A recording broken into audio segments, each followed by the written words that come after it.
Hello అండి, hi. So చెప్పిన కదా వర్షం పడుతున్నా కూడా పనులు చేస్తున్నా అని. ఇంకొక వైపు పని ఉంటే ఇంకా వర్షం పడినా దానమ్మ మొగుడు పడినా ఇంకా మనకు పని మీదనే ఉంటుంది వన్స్ లేడీస్కి. సో వర్షం పడుతుంది అక్క, లోపలికి రాని మా తోటికోడలు ఎంత అంటున్నా కూడా ఇంకా పని దండిగా బాగా ఉంది అని చెప్పి నేనే ఇంకా తప్పదురా పని చేయాలి, లేదంటే పని అంతా అలాగే అవుతుంది అని చెప్పి ఒకవైపు వర్షం పడుతున్నా కూడా అలాగే పని చేస్తున్నాను. అండ్ వర్షం తక్కువగా ఉంది, మామూలుగా పడుతుంది, కానీ వర్షం ఎక్కువ కొద్దీ పక్కకు జరిగిన అనమాట. సో వర్షాన్ని బట్టి వర్షం పడుతున్నా కూడా పనులు చేయడం ఆపకుండా వర్షాన్ని బట్టి నా పనిని ఎంచుకుంటున్నాను అనమాట. వర్షం ఫుల్గా వస్తే ఇంట్లో పనులు చేస్తున్నాను. వర్షం తక్కువగా మామూలుగా పడినా కూడా పర్వాలేదు, జ్వరం రాదు జలుబు రాదు అనుకునేంత వర్షం పడితేనేమో ఇంట్లోనే అదే బయట వర్షంలో కూర్చొని పనులు చేస్తున్నాను అనమాట. వర్షం ఎక్కువ కొద్దీ నా ప్లేస్ మార్చుకుంటున్నాను. సో బయట వర్షం ఇంకా రాను రాను ఎక్కువ పడుతుంది అనమాట. సో అందుకే ఇంట్లోకి వచ్చిన ఇంట్లో ఈ విధంగా క్లీన్ చేసుకుంటున్నాను అనమాట.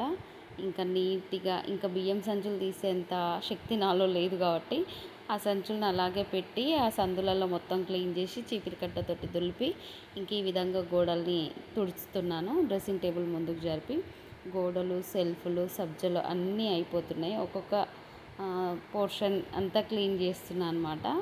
సో నేను స్పంజ్ పెట్టి తడి నీళ్ళు అంటే వాటర్లో డెటాయిల్ ఇంకా గ్లీజర్ అదేసి తుడుస్తున్నాను అనమాట. సో మా ఇల్లు 2 రోజులు తలతల మెరుమలా మెరుస్తూ ఉంటుంది. ఆ తర్వాత యాజ్ యూజువల్ మళ్ళీ సేమ్ కథ రొటీన్ అనమాట. సో ఇంట్లో ఉంటే పిచ్చిలేసి కూడా కొన్నిసార్లు చేసిన పనులే చేస్తుంటారు కదా. సో నేను అలా కూడా చాలాసార్లు చేస్తున్నాను అనమాట.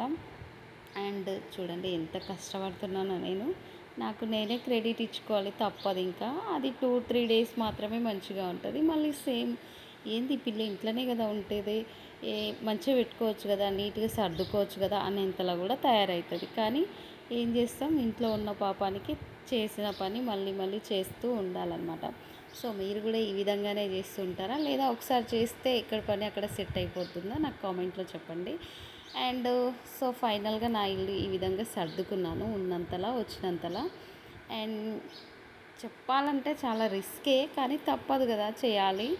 సో శ్రావణ మాసం నా పనులు ఈ విధంగా నిదానంగా నత్తనడకగా సాగుతున్నాయి. సో మీరు ఎలా చేశారో తప్పకుండా కామెంట్లో చెప్పండి. సో నా ఇల్లు అయితే ఈ విధంగా నీట్గా అని కాదు కానీ నాకు వచ్చినంతగా చేస్తున్నాను. అండ్ ఇంకా పూజలు, శ్రావణ మాసంలో పూజలు, వ్రతాలు, నోములు కాదు, ఇంకా పండగలు అయితే ఫుల్ వచ్చినాయి. నోములేమో దీపావళికి ఉంటాయి, తొందరలో వచ్చేసింది అలా ఆ పదం. సో మళ్ళీ చేసుకోము కదా, వచ్చిన పండగల్ని వచ్చిన వేళల్లో చేసుకుంటూ ఉంటాం కాబట్టి. సో ఈ విధంగా నేను ఇల్లు సర్దుకున్నాను ఫైనల్గా. సో మీకు కనుక నా ఇల్లు నచ్చినట్లయితే, యాక్చువల్లీ అడగకూడదనే అనుకుంటున్నాను కానీ అడిగేస్తున్నాను, బాగా అలవాటైంది కదా. లైక్ చేయండి, షేర్ చేయండి, సబ్స్క్రైబ్ చేయడం మాత్రం మర్చిపోవద్దండి. సో ప్లీజ్ అండి, ప్లీజ్ నా ఇల్లు వాతావరణం మీకు నచ్చినట్లయితే ప్లీజ్ ఒక కామెంట్ చేయండి. థ్యాంక్ యూ అండి, థ్యాంక్ యూ సో మచ్.